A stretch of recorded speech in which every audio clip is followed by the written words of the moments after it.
I have a feeling this game's about to get awesome. You have that feeling? Mm-hmm. I think you might be right. Squall's dead finally, thank God. I mean, no, he's not. I'm kidding. How great would that be? It would be like, well, in shocking. 7 we shocked him by killing Aerith. What if at the end of Disc 1 in this, the guy that's on the cover of everything and on the poster just straight up gets fucking killed? That would be awesome. Welcome to No One Can Know About This, a podcast where we play every Final Fantasy. I'm Jeff Ekman. And I'm Ryan Kazmiski. And here we go, Season 6, Episode 10. Last week we finished the disc. Yeah, we did. It's the start of Disc 2. It's remarkable. I was thinking about how in Season 4 with FF7, we finished Disc 1 in like Episode 22 or something like that. And we finished this one in Episode 9. Yeah, I mean, I think this is just a much shorter disc. Yeah, like I think it was more loaded up with cutscenes. Yeah, either because of the cutscenes, or maybe they just got better at evenly pacing the discs out. I'm not really sure. But yeah, not nearly as long as Disc 1 of FF7. But anyway, last week, Squall got iced in the chest. Mm-hmm. Squall fell like 10 feet onto the ground. Off of a float. Mm-hmm. And now we're going to have a big Laguna dream before we learn the fate of our main characters. Right. And at the end of Disc 1, like, it really leaves you with this, like, momentum. Like, you really feel like everything's about to come, like, into clear view, and you're gonna know what's driving your crew other than having, like, an order from above to do something. And that's true and not true. Because from here on out, I mean, we're about to run into some real choppy pacing, but also, well, we won't even get there in this episode, but soon enough, we won't just be doing things because we got an order from Cid. Yeah, which will be great. That will feel much better once we get there. So Disc 2 is like a whole new chapter in our lives. Yeah. Forget the other chapter before it. So it's the start of Disc 2. We still haven't hugged Renoa. We still have not hugged. There's going to be a Laguna dream. Mm-hmm. This is the third. And then we'll learn the fallout from our failed assassination attempt. That's right. We were all captured. Going to be fun. So here we go. Here, you want to play? Sure. Uncle Laguna, there's someone here to see you. When we last left Laguna, he was tossing his friends off of a cliff after they almost got killed by Esthar soldiers. Right. There were some boats below, and he was like, we're saved. So now we're catching up with him when he's living in what looks like a pretty domesticated situation. Yeah. He's not wearing his uniform anymore. He's just got on like a blue button-down shirt. He's in a bedroom that has like a mini piano, like for a child, in the corner, and a little girl runs up to him, calling him Uncle Laguna. Am I a good girl? No, you're not. What? It's dangerous to be out there by yourself. What if a monster comes and attacks you? It's only next door, it's okay. It's still dangerous. And since you're such a cute little girl, the monsters will especially be after you. Whoa. They'll catch you and they'll suck all your blood out. Jesus. If anything like that should happen, Uncle Laguna's gonna cry. It'll be okay. I'll just call you, Uncle Laguna. You'll come rescue me, right? Hey.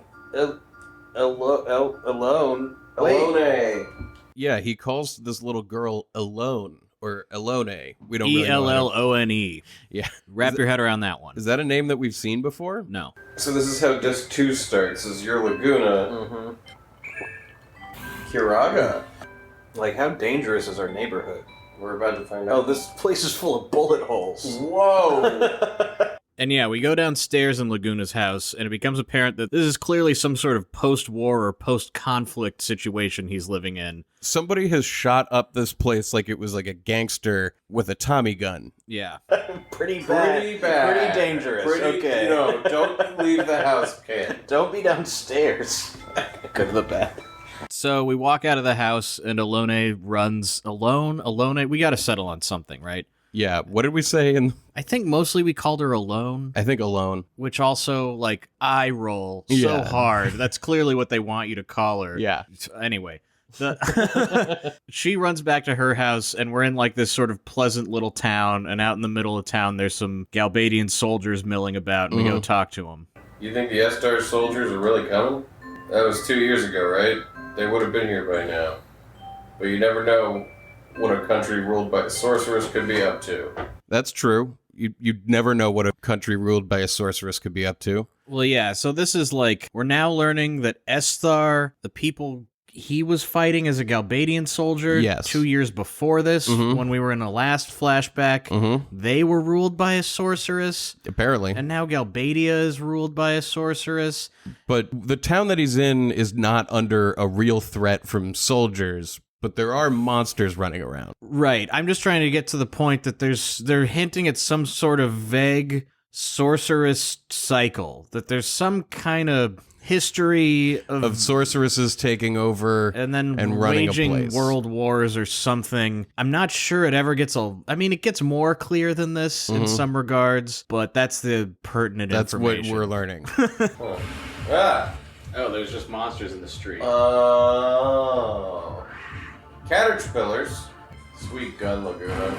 Yeah, Laguna has like an AK-47 or something like that. But anyway, Laguna walks into the building Ellone ran into, yeah, and Ellone is here with her mother, Rain. who like runs a bar in this place. These two. Laguna and Ellone have like a cute friendship going on where they giggle together and they kind of like have an understanding and make fun of their mom a little bit. Well, you get the idea this is sort of a cobbled together family, like post-war. Like Laguna's here helping them out. At least he's fucking fun with kids, unlike Squall. Well, I think that's what Squall's gonna change through his hallucinations of this dude who's not an asshole. It's been a while, Laguna. And then Kyros shows up. Kyros! Put on a shirt. He's Uncle Laguna's friend. He dresses funny, but he's not a bad guy. So Laguna and Kyros start catching up over a drink. Hey, how long has it been? You know, our grand escape from Centra? That's gotta be when we jumped out of that crystal cave, right? Right? Well, I would say about a year or so. I was bedridden for over 6 months. It seems like every bone in my body was in pieces.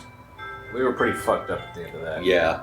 And Rain nursed us back to health. I nursed him back to health, says Rain. So what do you want to know? Let's see.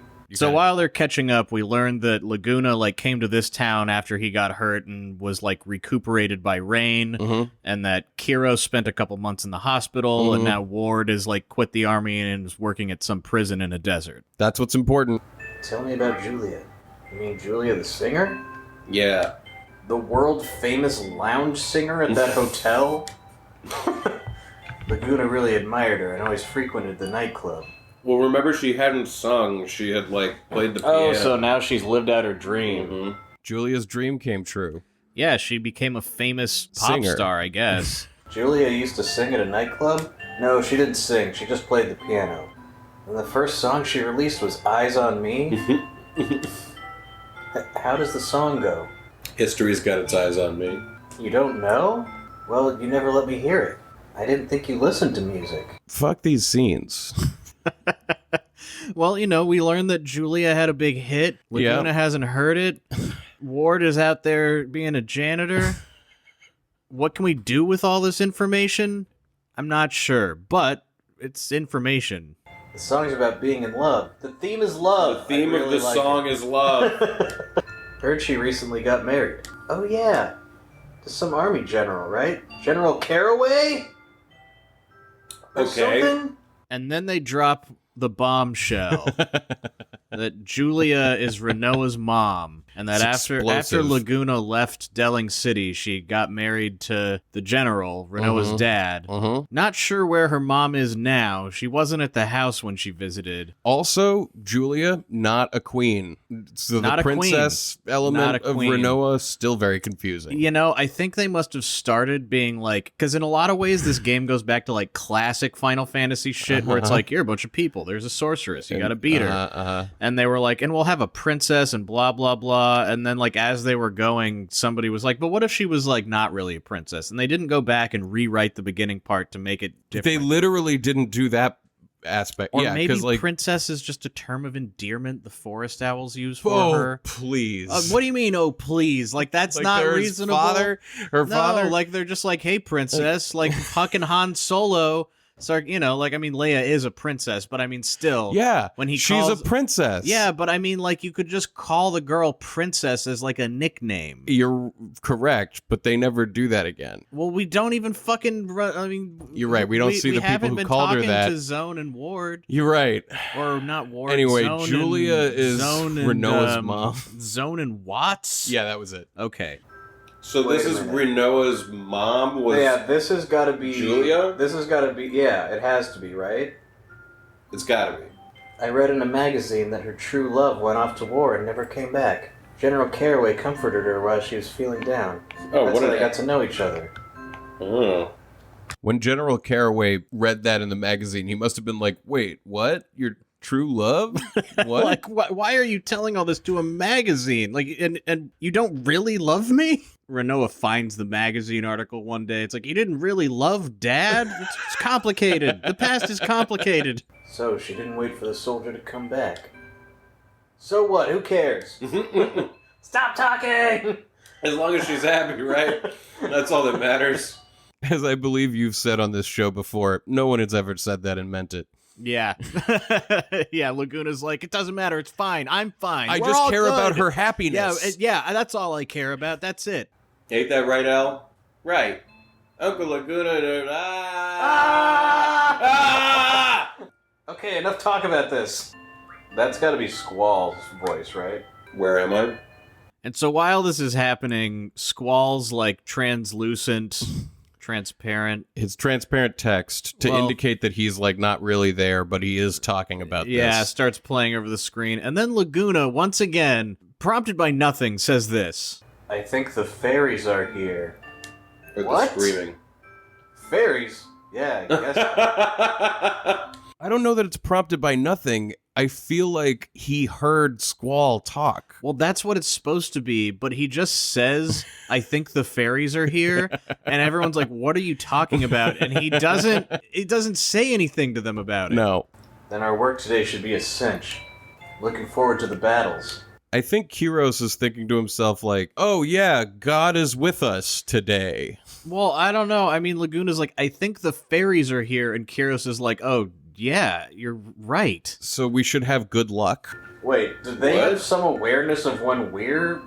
No, the fairies are here? Yeah, and we're gonna learn in a minute that Laguna's like quote unquote job in this town is fighting random encounters around town, and Kyros is gonna help him out today. I don't know. What? I don't know. Time to do some work. Okay, you work for what you eat. If that's fine with you, you're more than welcome. Our city is overrun by giant caterpillars. Caterpillars. Why isn't the caterpillar in others? Hmm? Is that the only time in any Final Fantasy that they have a caterpillar? I don't know. So we go back outside into town, and there's some soldiers here to talk to. I've been here 2 years, and boy, is it boring. It's a heck of a lot better than what Esther soldiers do. They kidnap little girls, I think they're looking for a successor to Sorceress Adel, the ruler of Estar. Huh. Okay, so Adel came before Edna. Idea. If they come back here again, I'm sure it'll be for Ellone this time.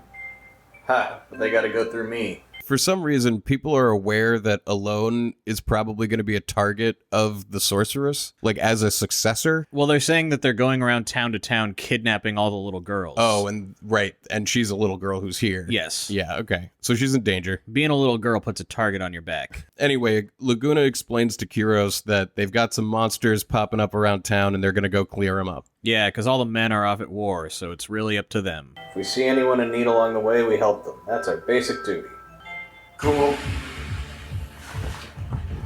And as we go through town, stopping by the various residences, it becomes apparent that all of the old people who live here, don't really want Laguna around. And they're like, gee, don't you think it's time that a young man like you went off and did something more interesting than being here near me, talking to me? Yeah. Hey, a flower Oh, store. This here town must be quite dull for a young lad like yourself. Perhaps it's time you return to Delling City. Can't play you cards. Laguna doesn't play cards? Maybe it's a new card game. Oh, back then they were just playing double triad. Quistis learned a new limit break. That's great. Ooh, Shiva learned Vite Jade. This town's big. There's nobody here. There's nobody at the Flower Restaurant. Everyone went to the war. So whatever is happening now is because of the sins of a generation past or something like that. At this point, at the beginning of disc 2, I was really like trying to put together like what did these pieces mean? Yeah. Like we know that there was a sorceress in the past. There's a sorceress now. In the past, Laguna was in love with Renoa's mom. Like clearly something happened in the past that was mishandled and we got to fix it now maybe. Maybe that's what it's about. I feel like I could make out the word cafe. But we still don't have enough pieces for any of this to like really cohere. No. So like I'm sitting there going like Maybe I there's mean like the a picture. flashbacks have to mean something relevant to like the future parts, right? Maybe Laguna's Squall's dad? I don't know. Could be. We battle our way to like the end of town, and Laguna's like, well, that's it. Let's head back. Yeah, once a day he walks to the edge of town and he walks back and he's like, job done. Alright, our first patrol complete. We're to report to the commander and assistant commander. Commander? You mean the woman at the pub? Her name's Rain. Rain, okay? She saved my life. And the assistant commander is Ellone. Kyrus is like, you have lost your mind. Yeah. She seems like a really nice person, but easily taken in by a hotshot. A hotshot? Part deux? Part one or two? So we start heading back to see Ellone and Rain. Ooh, this is lovely. Caution, chocobo crossing. Haley, what if What if you came over here? you came here? Did you ever think about that? What if? You don't look like you're really giving it that much thought. Just think about it. Like, just think, God. Haley, what if... Yeah. What if you go in there and lie down? Yeah, what if you lie down in the other room? And then on the way back, Kyrus is like, dude, what are you doing here? I thought you wanted to be a journalist or something or anything but killing caterpillars, man. Weren't you aiming to become a world-traveling journalist? You've heard of the Timber Maniacs, right? Is that like the New York Times? I had a talk with the chief editor. He said he's interested in any article related to world travel. We should go talk to him sometime. So it's after the war. Alright, I'm tired of fighting this bug and this fucking I know. caterpillar. You can just run away. Yeah. Laguna makes it back to the house with Rain and Ellone. And as we're walking in, we Overhear a we conversation. accidentally start eavesdropping on them. Yeah, Laguna's like at the bottom of the stairs going like, wait, shh, I can hear them. Rain. Rain, aren't you gonna marry Uncle Laguna? A guy like that? He was carried in here crying like a baby, and I was the one who had to take care of him. His crude way of speaking, I don't know if his aspirations as a journalist are true. Every time I have a serious conversation, he avoids it. I can't stand his snoring. He talks in his sleep. Jesus. But he's really nice. I really, really like him. Rain, Uncle Laguna and Elle should be together. It's like pressuring this woman to fucking... But you know, I think what he really wants to do is travel all over the world. I don't think he has it in him to live in a quiet country town like this one. Some people are like that. Oh, it makes me so mad! So yeah, Rain is like, alone, adult relationships are complicated. The theme is love, but love is not always easy. Everyone has different priorities. And then Laguna walks in. And they're like, oh, how long have you been standing Yeah. there? Hey, everybody. Yay, you're back. Puff, puff, puff. I came back in a hurry. Here's my report on today's patrol and monster extermination. Also, he's annoying. Including Boocha Booches. and Bun Buns that assist Commander Ellone. What? That assistant Oh. Commander Ellone also hates. Oh, got it. So Laguna and Kyrus head back to Laguna's bedroom so that Laguna can rest. And they have like a final conversation before the end of this dream. Yeah, Laguna's going to take a nap, and then we're going to wake up. Jeff, did you ever think that like maybe when you fall asleep, Good God. somebody else in another world wakes up, and then when they go to bed, That's you when wake you're up, awake. and when you're dreaming, it's just like fractured memories from when they were awake, and then when they're dreaming, I think there was like a straight up one of those like super premisey network TV shows from a couple of years ago that was like, this was the premise. there has to be at least one. And I there's- think there- the thing was he's seeing a therapist in both worlds, and he's like telling the therapists Is about it the same things. therapist? Maybe. What the hell was the name of this show? I've never heard of it. I mean, next they're gonna do a show about like, what if my orange is not the same as your orange? Where a man wakes up. What are you Googling? Show where man wakes up while he's asleep. Like I don't know what to. Wait, the first thing that came up is a show called Awake. I think this might have been it. It's a police procedural fantasy drama. Yeah, from NBC in 2012. That would be a ripe years for some horrible bullshit on TV. Right. So the main character is a detective who works for the Los Angeles Police Department. He gets into a serious car accident with his family, and after the accident, he finds himself switching between two realities whenever he goes to bed. One in which his wife was killed in the accident, and one in which his son was killed in the accident. And he can't determine which reality is true. And so he uses details from each reality to solve cases in the other reality. That sounds terrible. How many seasons did it go for? 1. Oh, man. 13 episodes. We should probably seek that out. That sounds like... I'm pretty sure I saw the pilot of this. It stars Jason Isaacs. That sounds like the kind of thing you could like pitch as like a one-line thing, right? But as soon as you start trying to explain how it works, it just falls apart. Apparently, the creator of the show drew inspiration from the dreaming process. You mean like he was like, isn't it crazy how when you fall asleep you dream? Quote, the concept of the way your dreams feel real, the way you seem to experience them as something that you don't blink at until something crazy happens that sort of bursts that balloon. I mean, I find dreaming fascinating. That's like the stupidest take on it. He's like, what if nothing ever popped that balloon? What if you couldn't tell the difference between when you were awake and when you were asleep? I mean, far be it from me to insult this guy, so I'm not going to. Anyway, Laguna's going to go to bed soon. I get scared sometimes. Scared of waking up somewhere else. Scared of not seeing Ellone. Scared of not seeing Rain. What happened to me? I feel... What is this I'm feeling? The theme of love. The theme of love. Oh, please, let it be this room when I wake up. But sometimes I wake up and I'm this teenager. And I'm at school, and then I'm going on a mission, and people are telling me about the mission. Please let me be in this puny bed when I wake up. How funny would it be if Laguna goes to bed and it's not like Squall wakes up? He just has to sleep through Laguna's dreams and see he's them. Like, why is this happening now? Like, this sucks even more. Where am I? Ah, welcome back, Zell. The dream world again? We cut to a prison cell. Yeah, where we got Zell, Selfie, Quistis, and Renoa. And it sounds like Zell was the only one of these people who were passed out in the dream world during this. Mm-hmm. So Zell wakes up and Quistis is like, oh, you're back. But I think we're going to learn that Zell was not being Laguna. No. Zell was being Ward, I think. And we don't Squall even see... was being Laguna. We don't even see what was going on there.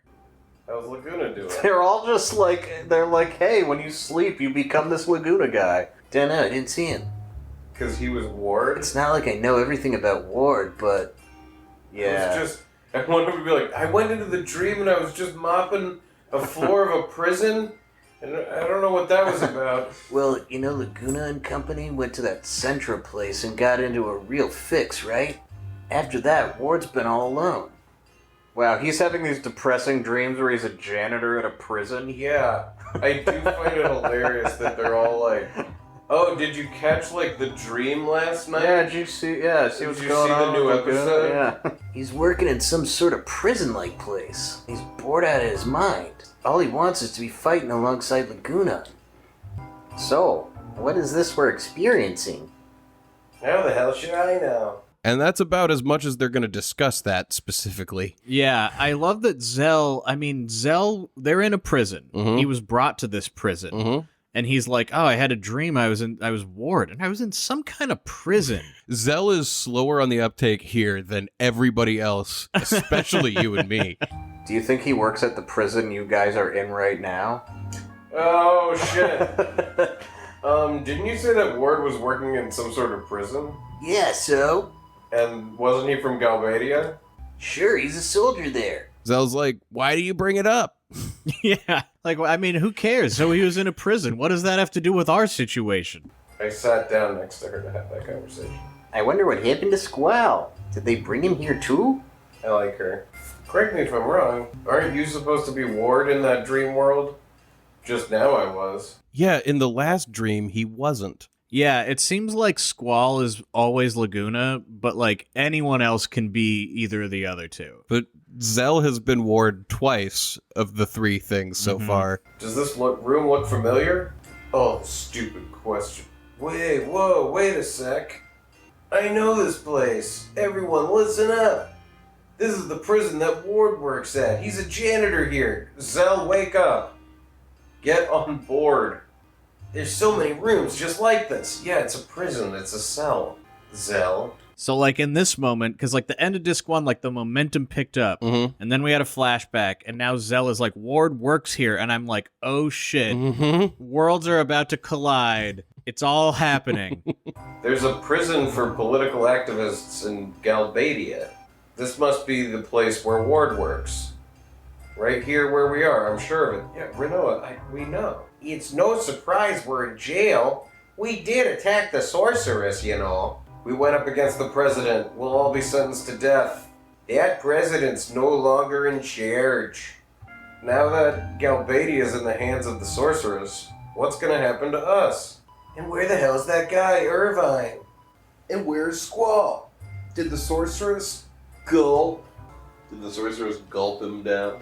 So then we cut over to Squall, who is alive and perfectly fine, no ice spike in his chest. I don't know what the ice spike's death was supposed to signify. He just wakes up in a bed in a small cell. I mean, it's not like he just got pierced through. He had like a hole the size of a fucking melon in his chest. Yeah, like the size of a sheep's skull. Yeah, that's a better reference point, actually. But now he's literally fine. His clothes aren't even torn. He wakes up in like an isolation cell. Where am I? I challenged Dead at my wound. No wound? How? The Galbadian soldiers were surrounded. He was there, Cypher leering down at me. Damn you, Cypher. Ugh. Squall like falls over because the cell kind of jiggled. Yeah. Whoa. A cutscene starts that reveals that this prison is like a giant cylinder, and the prison cells are all like in the walls of the cylinder. Right, and they can be removed. So this thing comes and latches onto Squall's cell, rips it out of the wall, and brings it up to another part of the incredibly tall cylinder. It's almost like one of those like crazy storage units that's all computerized, so they have just like shipping containers everywhere, and a robot is like moving them around. So yeah, how is he alive? I thought the Squall guy was gonna be dead. I don't know. Kiraga. What the fuck is this? It's like taking our prison cell and moving it. Oh. Cool jail. We cut back over to Zell, Quistis, Selfie, and Renoa. Who feel the jolt of the machine moving Squall's cell around. What was that loud noise? Uh-oh, cops. I don't like him at all. A few guards enter to intimidate them. And I mean, these people look like street cops, like British street cops, with like the hat with the checkered thing They around look like the they top. could be in West Side Story. Officer Krupke over here. It's the sound of your friend being tortured, says mean guy. Don't screw around with me. You understand who's in charge here? I'm asking you a question. Oh wow. He just hit Zell. Damn, yeah, they're just Kicking him. Stop! Oh, I almost forgot. Is there a Renoa with you? I'm Renoa. Don't you guys know who's in... Oh, alright, then come over here. What are you doing to Renoa, you bastard? Ow. Ow. Stamp it already. Stamp. Stop, I'll go. I'll be fine. Let's go. My mom's famous and my dad is the commander of the army. So the guards take Renoa away. And then we go back to Squall, who's now being belittled by Cypher, who's standing over him, talking shit. Cypher's gonna try to torture him. Squall, you're pitiful. I kicked your ass, dude. Yeah. Take him away. What? What was that? And when Cypher says, take him away, some like semi-anthropomorphic like lions run in, like little stuffed animal lions that walk on 2 feet, run in and grab Squall, but it fades out before we can get a good look at it. I didn't get a good look at that. Fire cat people? I'm sure you can imagine what happens now. They got Squall up on the cross. Wow, yeah. Yeah, Cypher has put Squall up on like a Christ cross so that he can be tortured. He's got him hung up on the wall. Torture wall. What do you want? Tell me what seed is. Edia demands to know. Seed. You can look it up at your computer. What do you terminal. mean, what is it? A code name for Balam Garden's elite mercenary force, Seed. Combat specialist. Huh? Don't you already know? I'm not a seed. There must be some kind of secret you're given when you become a seed. There's nothing. Even if there were, you think I'd tell you? Cypher's like heard that there's secret knowledge that you get when you reach a certain level, like Yeah. it's Scientology or something. Yeah, like he's like, what's the true meaning of seed? And it's like, haven't you been going to school and hanging out with seeds since you were 5? Squall is as confused by this question as we are. Yeah, we're definitely on the same page as Squall here. So here's a little something for you.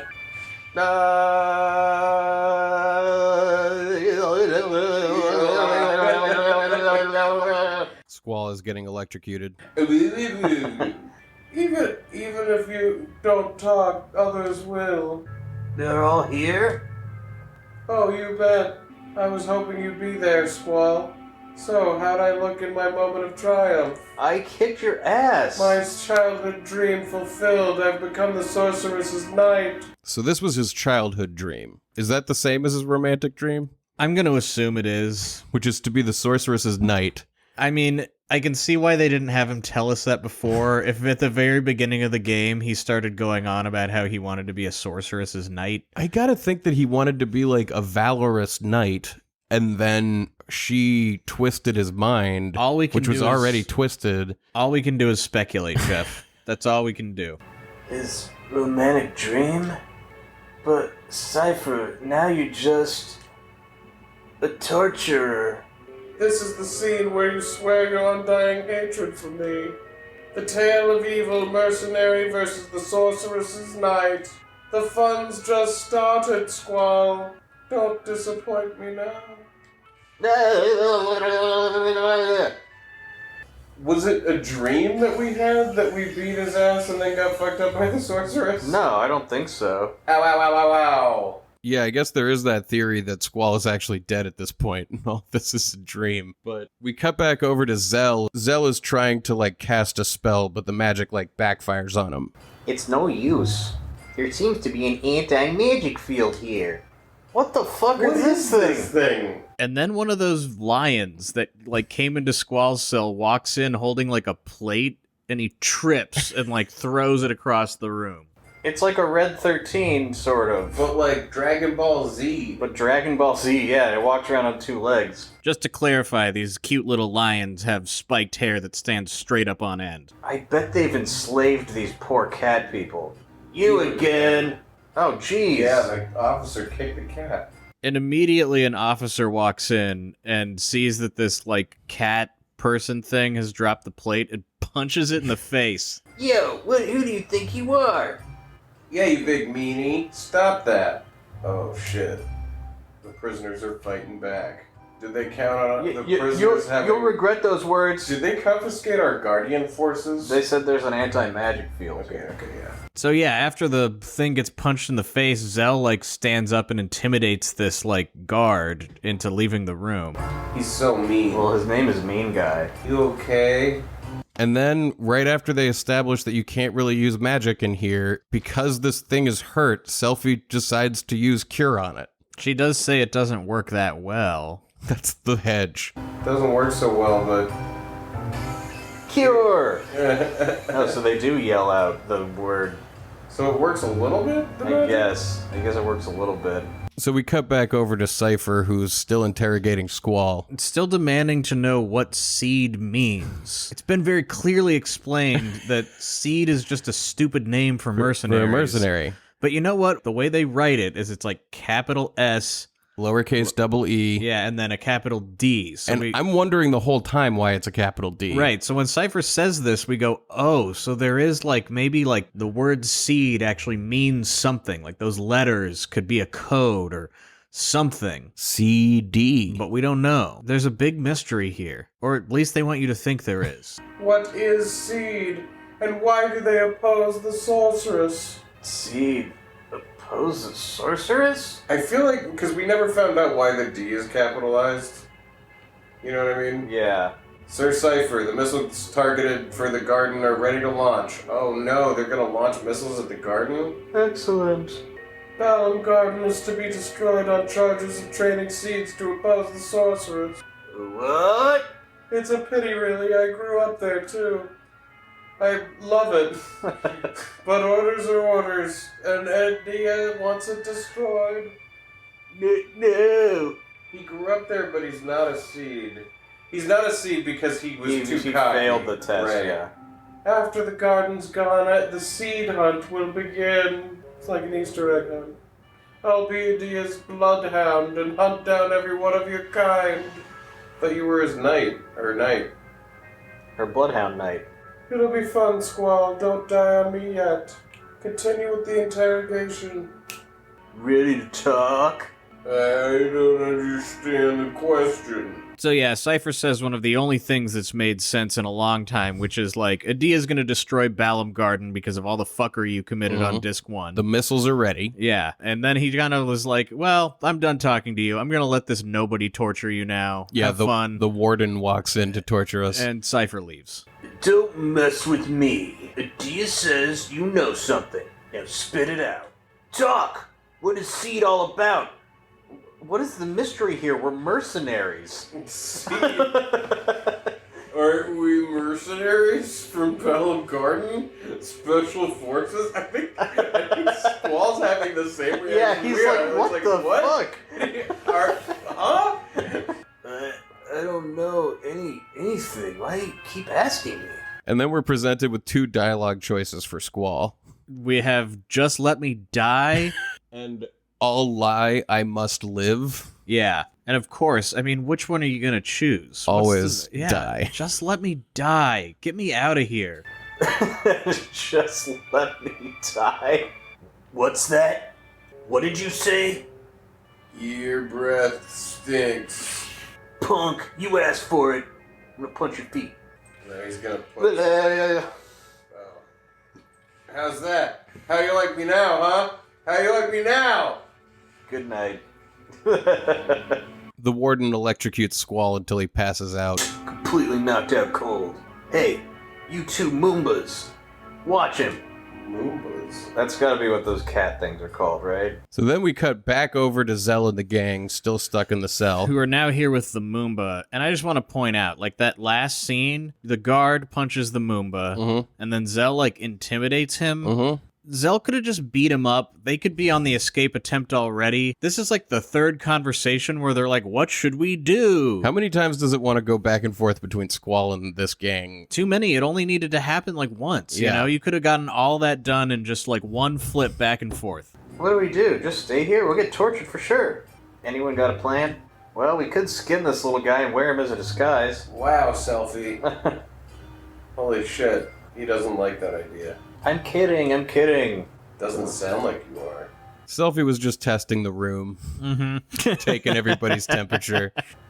Well, we can't rely on magic here, so we have to go with weapons. We have to get them back somehow. Weapons. My weapons are these fists of mine. They can't Could do some serious damage without weapons. Why didn't I think of it before? I'm a fighter! It's up to me, baby. Let me go. I'll go get the weapons back.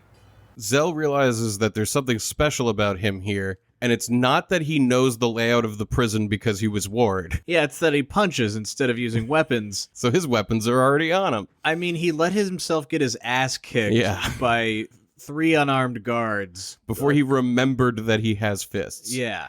Oh yeah, you worked here as Ward, so you know the place. Dude, this is all playing out so fucking slowly, it's boggling my mind and frustrating me. Not really. All Ward did was mop the floors. So they set up that Ward worked in this prison. Yes. And Zell lived that man's life. Yes. Working in this prison. Yes. And then, a couple scenes later, what they establish is that experience was worthless because Ward didn't learn anything while he worked here. It was just and mopping. So I was sitting there going like, man, these worlds are going to collide. Ward is going to come rescue them or something. Ward doesn't even fucking work here anymore from what we can tell. The worlds have a near miss. And on top of that, Zell had that dream, and you know what? Just like when we were watching the dreams going like, I can't figure out what relevance this has. Zell has the dream and goes, that was irrelevant. Just leave it to me. You two lie down there. Like, minutes ago, I thought that we were gonna Zell, find a way to escape because we knew this room really well. I hope this works. Guard, we need some help. Open the door. What's the problem? It wasn't that clear because Zell just tells them to lay down, but they're doing the old sick prisoner trick. Yeah, that's their plan. I mean, you could even have just written dialogue for Zell to be like, oh, there's a fault in these panels, and he hits the wall and the door could open. I would find that satisfying. It would have been way cooler if it were even just in dialogue, if you didn't even see it, if he were like, my experience as Ward is benefiting us now. But no, they're going to convince the guards to come back in because they're sick. I cannot believe that they even wrote into the script the things Zell learned were worthless. The women are unconscious. I think a snake bit them. What? What a weird lie. Are there... does Ward know that there's... The guard walks in and Zell just clocks him. Well, I'm off. Does Ward know that there's snakes around all the time? I don't think there's snakes around. I think he just made up a lie that doesn't make sense. Huh? You want to go too? I guess. Just don't get in the way. Dragon Red Z is coming with us. I will admit, like, the snake lie working is pretty funny, but I'm so disappointed that there's no payoff to all the shit they've been planning. With Ward, yeah. In fact, that they even tell you, don't look for a payoff. It's maddening. But we exit the cell, and the way that the prison is basically, we're on floor 7, it says. We're in a big cylinder. You can go around, like, the edges of the cylinder, so each floor is basically a giant circle. And Zell's got to go find everyone's weapons so that we can bust out of here. And, like, one floor down, 2 guards are basically standing over all of our weapons going, Yeah, look at these. They're not in, like, a room or, like, kept locked up somewhere. It's not even like a fetch quest where you got to go, like, to the bottom to find the whip and then go somewhere to find the gun sword. Thank God it's not that. Are you asking for it to be that? I don't know. Because we already are going to go up and down this thing, like, 3 times. Yeah, I know. But, like, yeah, they have a pile of weapons, these guards, in a hallway, and they're just kind of playing with them. Look at this. Sea of weapons. Oh, that's the gun sword. Is this what they call a gunblade? Check these out. Whip, nunchaku. You escaped? Yo, I'm here to reclaim these. So we kick the guards' asses and take our weapons. Piece of cake, baby. Cake, baby. Cake, baby. And that's episode 10. Yeah, we got our weapons back, and we're ready to bust out of this place. Oh, it's going to take a little bit to Well, bust out. I feel like we're ready to bust out of this place. The game has other ideas, but we'll get to that next week. Yeah, we learned about Laguna this week. Another chapter in the Laguna dreams. Yeah, I mean, there's information in that dream that's important. Something in that some we ways. didn't bring up that I'm curious about is, like, who was in Kuros's body during this? Yeah, that's not mentioned at all. Because presumably Squall is in Laguna's body. And Zell was in Ward's over at the prison. But after Zell wakes up in the prison, the other people They're not weren't there. Oh, I was hanging out with Laguna in a bar. And now that I think about it, I mean, does somebody have to be somebody in the dream? Or maybe nobody was Kuros this time. Nobody. But then why was Zell Ward? You know what I keep thinking about is how much more satisfying it would have been to have a Ward-only dream where he's in the prison. Yeah. Since we then are in the prison. Yes, that would have been better. And also it would have just been like a nice story to see Ward's point of view. He can't talk now. It could be interesting, is all I'm saying. And it would have had some more relevance to what's happening now. But as they did it, they instead were like, well, Zell was in Ward's body in the prison. And whatever ideas we might have had about that and how that could help your current situation, we didn't have time to finish them. No. So instead, nothing matters. Yeah. So where we're at, Zell and the gang busted out of their cell, and Squall is being tortured to death. We don't know where Irvine is. So next week we're gonna bust out of this prison. That's right. Maybe play some cards. Maybe play some cards, and work on busting into Squall's heart. His icy lion heart. Leon heart. His Leon heart. With Renoa's, the fuck did we just What was read her last name yeah, was? Heartily? Something, yeah, Renoa Right. Heartily, which doesn't make any sense because we know her dad's last name is not Heartily. Leon Yeah. Heartily. That's what I'm saying. I mean, if Leon they Heartily. hyphenate, it'd be Leon Heartily. Heartily Leon Hart. Oh man, I just realized when people hyphenate, how do they decide who goes first? Isn't that the same sort of fucking problem? That is. It's just like diluted a little bit, but you still have that tension there. Yeah, you got to decide who goes first. I think people should just start making up their own goddamn last name when they get married. Like that's a completely fun idea. new. Forget any idea you had about legacy. And then within like, what, 3 generations, the world would just be full of people with names that are just total not. Like, just, you'd be like, that's not a name. And everyone would be like, I know, nobody's name is really a name. What if? Anyway. Oh, before we go, do you want to check in online and see if we have any messages? Yeah, let's take down our away status and message and bang on that keyboard until we meet our e-friends. Let's do it.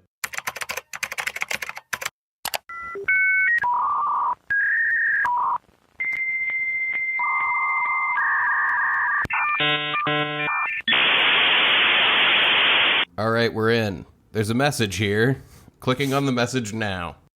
If you love the hyper niche genre of Let's Play podcasts, you should check out Let's Listen, a Let's Play podcast inspired by NoCat. Let's Listen focuses on story-driven adventure games edited and narrated to make them sound like seamless audiobooks. Season 1 of Let's Listen is The Walking Dead by Telltale Games, and Season 2, which is out now, tells the story of Grim Fandango, a cult classic 90s adventure game that blends film noir with Mexican folklore to create one of the funniest and most inventive games ever. You can find Let's Listen on Twitter and Instagram, and you can listen on Apple Podcasts, Spotify, or wherever you listen to podcasts. Thanks, Jeff and Ryan, for supporting this ridiculous genre. I hope you've figured out junctioning by the time this airs.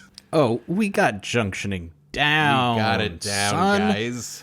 And Believe. Let's Listen is back with another message they advertised last time. Yes. And they're another great Let's Play. Look at this, more boots on the ground. We got them. We got the necessary numbers to make the genre known. This is from Sam Hillestad, and I listened to some of Season 1 of Let's Listen, and it's a really remarkable soundscape that he puts together. Yeah, he does a good job. There's a huge amount of care put into making you feel like you're really there in the story of that game, and Grim Fandango is fucking awesome. Grim Fandango is so good. So I can't wait for Season 2 of that. I mean, look, Double Fine is an amazing company, and Psychonauts is a good game. I'm excited for Psychonauts 2, but why aren't they making Grim Fandango 2 over Seriously. there? Man, Or Broken Age Go. Oh yeah, but I mean, really, Grim Fandango. Fandango is Grim going Fandango to would be be the great. better one, Yeah, yeah. I'm very excited to hear Grim Fandango again. Thank you so much, Sam, for that message. And with that, let's log off. Yeah, let's put that away status back up. If you're interested in a message, then just get in touch with us at nocatpodcast@gmail.com. That's NOCKAT. The messages are $25 a piece, and we do payments through PayPal. So just email us. We can say whatever you want us to say. Thank you so much to the Patreon supporters. Indeed. We have bonus content over there for you guys. You can get the episodes early, and t-shirts and mugs in the video version. Indeed. So go to patreon.com/nocat for that. Indeed. You can buy those t-shirts and mugs on our Etsy store. Indeed. You can. You can search NoCat on Etsy and you'll find it. NOCKAT. That's right. You can also rate and review us on your podcast player of choice that allows you to submit ratings and reviews. Please do that. You can get in touch with us at NoCat Podcast on Facebook and Twitter and whatever. And with that, let's have a little dessert. I got the Boar's Head hot dogs, not the Hebrew Nationals this time. They're like a better cured, they have like the natural casings. Do you even want these hot dogs this time, or are you looking for something else? You look really down about it. I mean, Okay, we'll do them, but we're gonna cook them in my special way. Oh, yeah. That I discovered during COVID while I was trying to treat myself. Yes. To a nice meal, not treating illnesses. It takes an unnecessarily long amount of time to cook a hot dog, but trust me, it'll change your whole world. You put them in the oven at like 250 degrees for like 40 minutes. It actually And makes then for a you really turn better it hot up dog. to 325 for 5 to 10 minutes just to get some crisp on there. Mhm. And they'll split. They'll be split open and all kinds of stuff, but they will slow cook in their juices. And then that gives them that really sought after gas station / baseball hot dog feel where they've Yeah. been on that roller for like 3 hours. Exactly. So that's what we're having for dessert. Hot dogs that melt in your mouth. Enjoy. Like cotton candy, but meat. It's nice. Does he have a fucking matching scar, Cypher? Do we both have a stupid scar on our face? Did we give each other scars in that opening scene? I don't think, no, because he just like hit us, but maybe, I don't know.